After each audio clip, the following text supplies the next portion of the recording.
Good morning, everyone. I'm Tamron Hall. We begin with developing news. Hillary Clinton is reversing course. Clinton has directed her staff to now turn over her private email server to the Justice Department.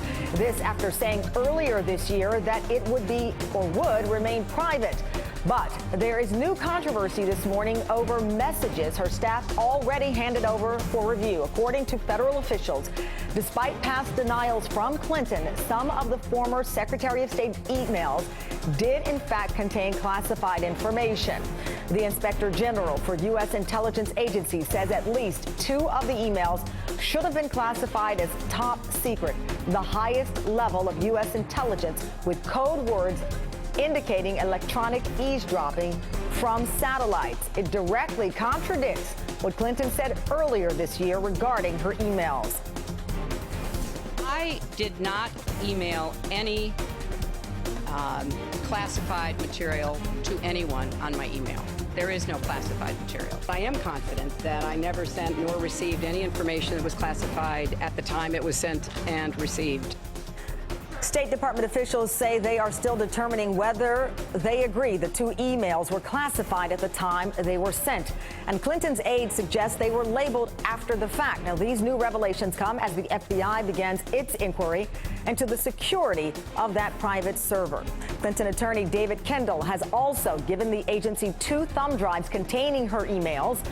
All of this comes as new poll numbers show she is taking a hit with voters. Joining me now, McClatchy newspaper's White House correspondent Anita Kumar. Anita, you broke many details in this story. Thanks for joining us here. So my first question is, can it be that both are true here, that these emails were not classified when sent to Secretary Clinton and were later deemed top secret? And why would it take so long timeline-wise to verify that information?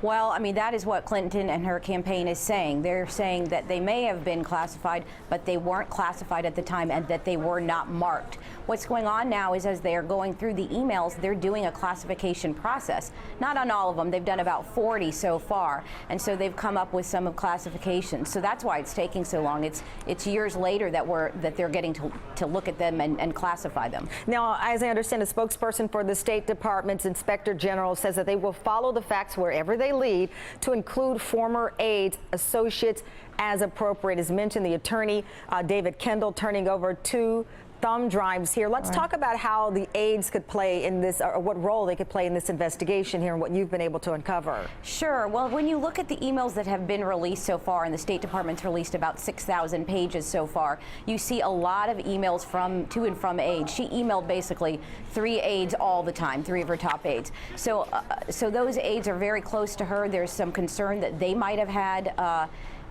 accounts on her personal server in New York. At least 1 aide did, and the House committee has subpoenaed information or emails from 10 aides. 4 have turned over aides. So they are looking at, did they use the server and did they use personal email for work, for business? You know, Mark Halpern was on Morning Joe this morning, and his analysis of this was really intriguing to me. He said that politically it's a no-win situation for her. He points out if they recover the personal emails, there's almost certain to be the case that someone will find something on there that should have been turned over. And he says, however, if it's been fully deleted and permanently erased, people will say, wow, why did she go to such lengths to permanently delete emails? All of this, as you know, factors into some of these new poll numbers and questions of whether the Clintons, Hillary Clinton specifically, because she's the person running at this point, is trustworthy.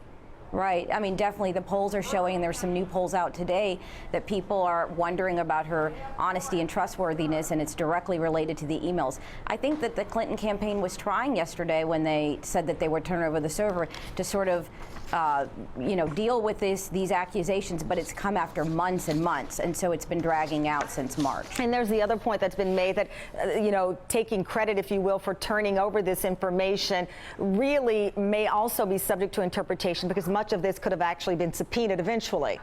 Right, and where it's a little bit unclear, she did say that she's voluntarily doing it. Remember, of course, that the House committee 6 months ago asked her to turn over her server. We are not aware of any subpoenas, but yes, the FBI is investigating. It's possible they would have gone down that route. Anita, thank you so much for your time. I greatly appreciate it. Sure.